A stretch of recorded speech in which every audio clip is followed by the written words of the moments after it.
பாகவதத்தில் இந்த மாதிரி சொல்லியிருக்கு. யார் யார் மகாஜனாஸ் அப்படின்னு சொல்லிட்டு ஒரு சில பேருக்கு தெரியும்.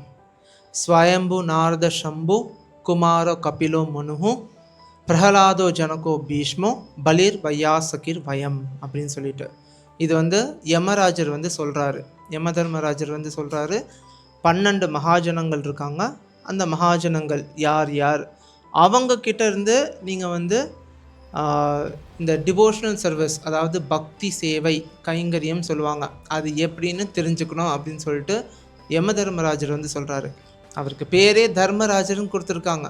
ஏன்னா தர்மத்தை நிலைநாட்டுபவர். அவருக்கு தெரியும் தர்மம் என்ன அப்படின்னு சொல்லிட்டு. இப்போ அவர் அவருக்கு தர்மம் தெரியலன்னா இந்த உலகத்தில் நல்லதுக்கும் கெட்டதுக்கும் வித்தியாசம் இல்லாமல் போயிடும். அதே மாதிரி அவங்க இவங்க நல்லது பண்ணுறாங்க, இவங்க கெட்டது பண்ணுறாங்க அப்படின்னு சொல்லிட்டு அந்த கர்ம வினை இருக்கு இல்லையா, அதுவும் அவரால் பண்ண முடியாது.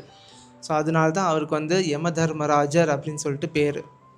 ஸோ இவர் சொல்கிறாரு, ஸ்வயம்பு நாரத சம்பு. ஸ்வயம்பு அப்படின்னா பிரம்மதேவர், சரிங்களா. நாரதா நம்மளுக்கு தெரியும். சம்புன்றது லார்ட் சிவா. குமாரர்கள், சனத் குமாரர்கள் 4 பேர் இருக்காங்க. ஸோ குமார கபில முனி ஆசிரமம் உங்களுக்கு தெரியும். இப்போ நீங்கள் திருப்பதி போயிருந்தீங்கன்னா அங்கே பார்த்துருப்பீங்க. கபிலா ஃபால்ஸ் அப்படின்னு சொல்லிட்டு ஒன்று இருக்குது அங்கே கீழே. கபிலா மனு ஸ்வயம்புவ மனு ஃபஸ்ட்டு பிரஜாபதி. ஸோ அவர் ஒரு மகாஜனா அப்படின்னு சொல்லிட்டு சொல்கிறாங்க. குமாரோ கபிலோ மனு. பிரஹலாதா நம்மளுக்கு எல்லாத்துக்குமே பிரபலமான ஒரு பேர் பிரஹலாதர். அதுக்கடுத்து ஜனக மகாராஜா யார்? சீதாதேவியோட அப்பா ஜனகா. பீஷ்ம தேவர். மகாபாரதத்தில் பீஷ்மர் கௌரவர் பக்கத்தில் இருந்தாலும் கூட அவருக்கு பக்தி சேவைனா என்ன அப்படின்னு சொல்லிட்டு தெரியும் அப்படின்னு சொல்லிட்டு யம தர்மராஜா சொல்கிறாரு. அதுக்கடுத்து பலிர் மகாராஜா பலி. வையாசகி அப்படின்னா சுகதேவ கோஸ்வாமி யார் பாகவதத்துக்கு கொடுத்தாரோ அவங்க.